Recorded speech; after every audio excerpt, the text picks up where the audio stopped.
नमस्कार, मी संजय आठवले बोलतोय मोबाईल सूत्रवरनं। मी ह्या व्हिडिओमध्ये तुम्हाला मंदिरातून प्रसादाचे डिस्ट्रीब्युशन तुम्ही कसे करू शकाल याचा प्रात्यक्षिक दाखवतोय।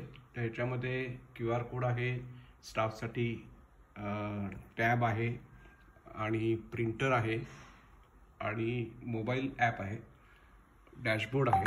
तर हे सगळं आम्ही मंदिराला देतो आणि ह्या QR कोड तुम्ही ठिकठिकाणी ठेवू शकता।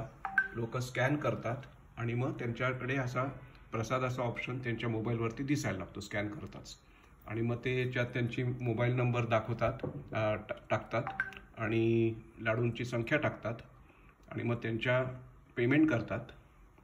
आणि पेमेंट इतकं सोपं असतं की रेझर पेचं पेमेंट गेटवे आहे आणि त्याच्यात ते GPay किंवा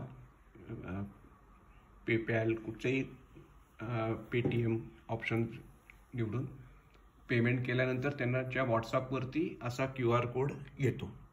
आणि समजा लोकांकडे हे नसेल, असा QR कोड त्यांच्या व्हॉट्सअपवरती येतो, त्याची रेसिपी येते व्हॉट्सअपवरती, आणि मग ते काय करतात, जिथे की डिस्ट्रीब्युशन असेल तिथे जातात आणि समजा ज्यांच्याकडे हे नसेल, स्मार्टफोन नसेल किंवा पेमेंट गेटवे वगैरे त्यांना वापरायचं नसेल, तर मग ते स्टाफकडे येतील। स्टाफकडे असा टॅब असतो की ज्याच्यात लाडूचा ऑप्शन दिसतो आणि लाडूचे ते हे भरतील, तिथे पहिल्यांदा मोबाईल नंबर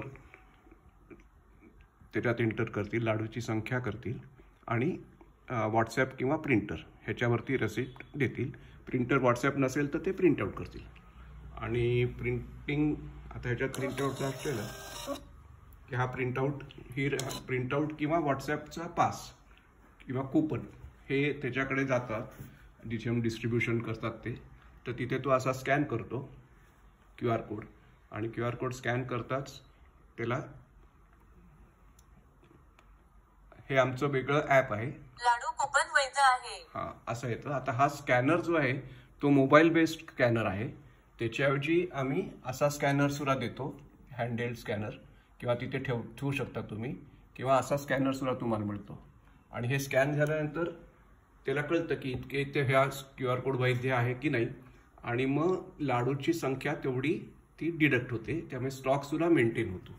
आणि तुम्ही स्टॉक त्यांच्या डॅशबोर्ड असतो मंदिरासाठी, असा डॅशबोर्ड देतो आपण, ज्याच्यात नवीन लाडू आले की तुम्ही तो अपलोड करू शकता, त्याचं अपडेट करू शकता, आणि जसे जसे स्कॅन होतील तेवढे लाडू ते डिडक्ट होतात। आणि हे सगळे रिपोर्ट्स व्हॉट्सॲपनी बाकीच्या मंदिराच्या स्टाफला किती लाडू आज किती विक्री झाली हे सगळा रिपोर्ट व्हॉट्सॲपवरती आपण निरनिराळ्या स्टाफसाठी मॅनेजमेंटसाठी देतो।